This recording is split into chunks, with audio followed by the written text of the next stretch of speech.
నమస్తే అండి అందరికీ. అందరూ బాగుండాలి. అందరిలో మనం ఉండాలి. మీరందరూ నన్ను ఎంతగానో అభిమానిస్తున్నారండి. చాలా అంటే చాలా సపోర్ట్ చేస్తున్నారు. మీ అందరికీ పేరు పేరున ధన్యవాదాలండి. Very very very thank you. Thank you. Thank you so much అండి. అందరికీ చెప్తున్నాను పేరు పేరున థ్యాంక్ యూ అండి. ఎంతగానో మీరు నన్ను చాలా అంటే చాలా బాగా సపోర్ట్ చేస్తున్నారండి. ఇంకా ఇలాగే ముందు ముందు ఇంకా పెద్ద కుటుంబం అవ్వాలని, మన ఫ్యామిలీ అంతా పెద్ద ఫ్యామిలీ అవ్వాలని చెప్పి మనస్ఫూర్తిగా కోరుకుంటున్నానండి. ప్లీజ్ సబ్స్క్రైబ్ చేయండి, లైక్ చేయండి, షేర్ చేయండి, కామెంట్ చేయండి. నేను ఎలాగా చేస్తున్నాను, ఇంకా మీకు ఏ పద్ధతిలో చూపించాలి వీడియోలో అనేది కూడా కామెంట్లో చెప్పండి. నేను మీరు చెప్పిన ప్రకారం అలా చేయటానికి ట్రై చేస్తాను. ఇంకా ఈ వీడియో వచ్చేసండి, ఇది సండే అంటే రాత్రి నైట్ అండి. ఇది భోజనం చేయను నేను. ఏమైనా టిఫిన్ చేయనంటే ఇంక అప్పటికప్పుడు చపాతీ పిండి కలుపుతున్నానండి. ఎప్పుడన్నా బయట నుండి టిఫిన్ తీసుకురండి అంటే అసలు ఇష్టపడరండి. ఇంకా ఎప్పుడన్నా తప్పదు బాగోలేదు అనుకుంటే అప్పటికి కూడా అయిష్టంగానే తీసుకొస్తారనమాట. ఇంకా ఎందుకు ఇంట్లో అన్నీ ఉంటాయి కదా, శుభ్రంగా చేసి పెట్టచ్చు కదా అని నాకు అలాగే అనిపిస్తుందండి. నేను కూడా ఎక్కువ ఇంట్లో చేయడానికే ఇష్టపడతాను. ఎప్పుడైనా బయటికి వెళ్ళినప్పుడు మాత్రం ఆకలి వేస్తుందంటే అప్పటికప్పుడైనా ఎక్కడైనా తింటామండి. ఇక చపాతీ చేద్దామని చెప్పి పిండి కలుపుతున్నానండి. కొంచెంగా ఉప్పు వేసి సన్నీళ్ళలో కలిపేసేసి పక్కన పెట్టేస్తానండి. నేను ఒక హాఫ్ అన్ అవర్ పక్కన పెట్టేస్తే మంచిగా వస్తాయండి, సాఫ్ట్గా వస్తాయి చపాతీలు. నేను ఎప్పుడూ ఇదే పద్ధతిలో చేస్తానండి. దీనిలో కొంచెంగా మనం ఏమైనా పిండి పట్టించుకుంటాం కదండి, రాగుల పిండి, అది కూడా కలుపుకోవచ్చండి. నేనైతే ప్రస్తుతానికి కలపలేదు, వద్దులే అని అన్నారు. నైట్ కదా, పొద్దున పూట అయితే శక్తిగా ఉంటుంది, ఏదైనా వర్క్ చేస్తారు కదా అరిగిపోతుంది కాబట్టి కలుపుతాను. నైట్ టైం కదా వద్దులే అని అన్నారు. ఇంకా పొద్దున వండిన పప్పేనండి ఈ కూర.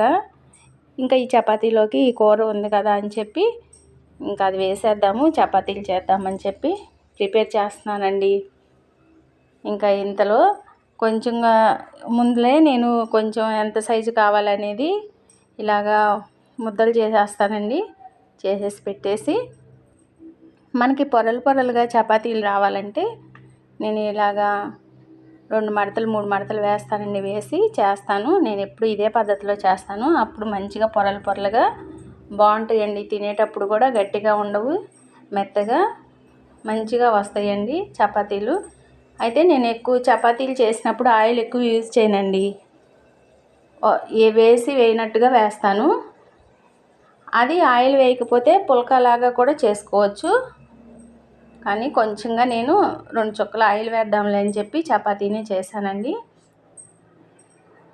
ఇంకా ఇంతలో ఈ చపాతీ పిండి అంతా మనం కలుపుకునేటప్పుడే మంచిగా సరిపడా వాటర్ పోసుకొని సరిపోతుందా లేదా అనేది చూసుకోవాలండి. మరీ గట్టిగా ఉన్నా గట్టిగా ఉంటాయి చపాతీలు, మరీ లూజ్గా ఉన్నా కూడా పిండి ఎక్కువ పట్టిద్ది, చేయటానికి మంచిగా అనిపించదు కదా.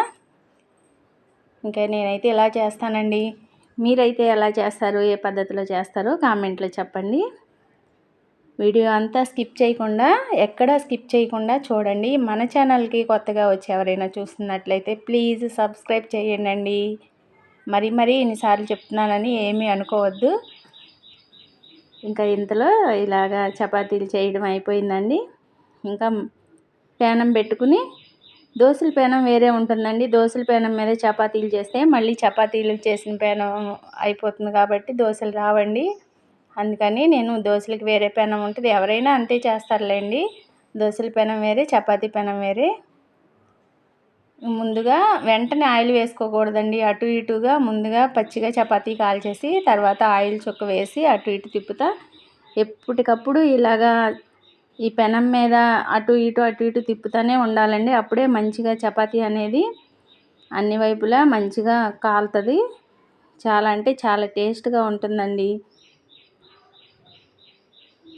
లాస్ట్లో కూడా చపాతీ ఇంకొక చపాతీ ఉందనంగా పెనం కట్టేసేయాలండి. ఏమంటే ఆ వేడి అంతా ఒక చపాతీ కాలుతుందండి. గ్యాస్ కూడా ఆదా అవుతుంది కదా. ఇంకొక చపాతీ ఉందనంగా నేను స్టవ్ కట్టేస్తానండి. అప్పుడు ఈ పెనం వేడి ఆ చపాతీ వేడికి మంచిగా సరిపోతుందండి, కాలుతుంది. అందుకని అది కూడా చెప్తున్నానండి. ఇది ఒక చిన్న టిక్కు ఏమంటారు దాన్ని, టిప్పు అనొచ్చండి. చిన్న టిప్ అనమాట అది. ఇక ఇంతలో ఈ చపాతీలు కాల్చేసి ఈయనకి ఇంట్లోనే ఉన్నారండి, త్వరగానే వచ్చేసారు సాయంత్రం. ఇంకా టిఫిన్ తినేసి ఇంట్లో ఉంటే 7:30 కల్లా తినేస్తామండి టిఫిను. త్వరగానే తినేసేస్తాము. పడుకునేసరికి సగం అరిగిపోవాలి, అప్పటికప్పుడు తిని పడుకోకూడదు అని అంటారండి. అందుకని చెప్పి ఎప్పటినుంచో 7 గంటలకే తినేసేసి అలవాటండి సాయంత్రం పూట. ఇంకా వేసేసి చపాతీలు వేసేసి పప్పు కూడా వేసి ఇచ్చేసానండి. ఇంక ఇదే కూర ఉందండి, మళ్ళీ ఏం కూర చేద్దాంలే అని, పొద్దున కూర ఉంది కదా అని చాలా బాగున్నాయండి చపాతీలు పప్పు. దీనికి కాంబినేషన్ చాలా బాగుంటుంది కదండి. ఆలు కూర కూడా బాగుంటుందండి. ఏ కూరైనా బాగుంటుందండి, చపాతీలోకైనా పూరీలోకైనా కదండి. ఇక ఇంతలో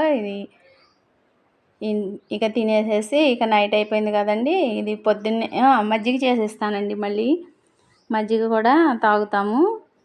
ఇంకా పెరుగన్నం అట్లా ఏం తినం కదా, కొంచెం పెరుగు చిలక్కొట్టేసి చెరొక గ్లాసు మజ్జిగ తాగేస్తామండి.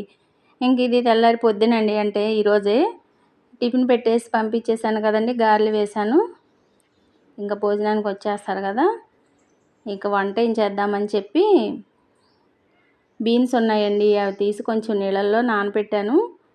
ఇంతలో దేవుని దగ్గర పెట్టిన దానిమ్మకాయ ఉంది, ఒలిసి గింజలు ఒలిచేసి ఇచ్చేస్తే తినేయచ్చు కదా అని చెప్పి గింజలు కూడా ఒలిచేస్తున్నాను, ఒక గిన్నెలో వేసేసి పెడదామని. ఏమంటే అప్పటికే అక్కడక్కడ గింజ కొంచెం నలిగినట్టుగా ఉందండి, అందుకే పాడైపోతుంది కదా, మళ్ళీ ఫ్రిడ్జ్లో పెట్టినా కూడా తినడానికి మంచిగా అనిపించదు అని చెప్పేసి. ఈ తొరకలతో పాటు తింటే చాలా అంటే చాలా మంచిదంటండి, కానీ తినరండి. తొరకలతో పాటు వదరవదరగా ఉంటే చాలా మంచిదండి. మనకేమైనా ఒంట్లో షుగర్ కూడా రాకోకుండా ఉంటుంది, వచ్చినా కూడా కంట్రోల్లో ఉంటుందండి. కానీ తొరకలతో తినడానికి ఇష్టపడరు కదా. ఇక ఒక పక్కన పెట్టేసేసి ఇవన్నీ మంచిగా వాష్ చేసేసుకుని, బీన్స్ పీచులు వస్తాయండి దీనికి, పీచులు అన్నీ మంచిగా నీట్గా తీసేసుకోవాలి. తీసుకుని వాష్ చేసేసుకుని 4-5 కలిపి చిన్న చిన్న ముక్కలుగా కట్ చేసేస్తానండి నేను. ఏమి పురుగు అట్లా ఏమి ఉండదండి, చూసుకుంటూ చేస్తాను. వీటికి ఏం పురుగులు, చిక్కుడుకాయలాగా పురుగులు అట్లా ఏమీ ఉండవు. చూశాను అంతా తాజాగానే ఉన్నాయండి. 2 టమాటాలు వేసి వండుదాము అని చెప్పి, ఒక ఉల్లిపాయ, 2 పచ్చిమిరపకాయలు, 2 టమాటాలు, అల్లం పేస్ట్ వేస్తే చాలా అంటే చాలా బాగుంటుందండి. ఈ వంట అయిపోయిన తర్వాత చేసుకోవాల్సిన పనులు చాలా ఉన్నాయండి. మబ్బు పడుతుంది, విడుస్తుంది, బంగారుగా ఉంటుంది. బట్టలు ఉతకాలా వద్దా అనే ఆలోచనలో ఉంటున్నాను. ఇంకా అది కాకపోయినా ఇంట్లో చేసుకునే పనులు ఉన్నాయండి. కొంచెంగా బూజు కూడా దులపాలి, కొంచెం అల్మారాలు అవి బూజు అవి దులపాలి. ఇంకా వంట చేసేసి బట్టలు ఉతికితే ఉతుకుతాను ఈరోజు, లేదంటే రేపైనా ఉతుకుతానండి. ఇంకా ఇంట్లో పనులు ఉన్నాయి కదా, భోజనం చేసేసి ఇంకా ఆ పనుల్లోకి వెళ్దామని చెప్పి ఆలోచన చేస్తున్నానండి. మీరందరూ నన్ను ఎంతగానో సపోర్ట్ చేస్తున్నారండి. చాలా చాలా థ్యాంక్ యూ అండి. ఇలాగే ఆదరాభిమానాలతో మన కుటుంబం పెద్దదవ్వాలని చెప్పి మనస్ఫూర్తిగా కోరుకుంటున్నానండి. ఇంతలో ఇంకా అవన్నీ కోసి రెడీ చేసేసుకున్నాను.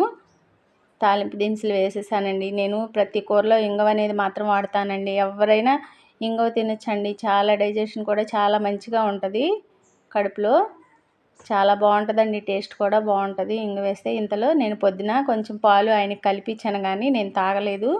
సరే ఇప్పుడు అవి ఉన్నాయి కదా, ఈ కూర పొయ్యి మీద వేస్తూ ఆ పాలు వేడి చేసుకుని తాగుదామని చెప్పి ఇంకా ఈ కూర పొయ్యి మీద వేసి ఉప్పు పసుపు వేసేసి అది మగ్గుతూ ఉంటుంది, కొంచెం కలిపి పెట్టేసేసి మూత పెట్టేశానండి. ఇంతలో మగ్గుతూ ఉంటుందని చెప్పి పాలు కాంచుతున్నాను కదండి, ఇంకా ఆ పాలు కూడా గ్లాసులో తిరగొట్టేసుకుని కొంచెంసేపు తాగుదామని చెప్పి రిలాక్స్గా. ఇంకా నేను కాఫీ టీ తాగనండి, అలవాట్లేదు కదా నాకు, కాఫీ టీ తాగే అలవాట్లేదు. ఈ ఒక్కసారికే తాగుతానండి. అదే మబ్బుగా ఉంది, బట్టలు ఉతకాలా లేదా, ఇల్లంతా ఒకటి దులపాలి అని చెప్పి మీతో మాట్లాడుతూ పాలు తాగుతున్నానండి. ఏదో కొంచెం సేపు రిలాక్స్గా హాయిగా ఉందండి, కొంచెం చల్లగా అనిపిస్తుంది, అంత ఎండలేదు కదా. ఇంకెంతలో బియ్యం కూడా కడిగి పెట్టేసి 1 అవర్ అయ్యిందండి. స్టవ్ వెలిగించేసి కుక్కర్ పెట్టేశాను, అది విజిల్ వస్తుంది. ఈలోపు ఈ కూర కూడా కొంచెం కారం వేసేసి కొంచెం వాటర్ పోసేసి మగ్గపెట్టేసేస్తానండి. ముందుగానే నీళ్ళల్లో వేసి ఉడకపెడతారు, కానీ నేను అలా చేయనండి. తాలింపు వేసిన తర్వాత కొంచెంగా వాటర్ వేస్తాను. ఉప్పు కారం వేసి మగ్గిన తర్వాత చాలా అంటే చాలా టేస్ట్గా ఉంటుందండి. ఉంటానండి. ఈ రోజుకి ఇదే వీడియో.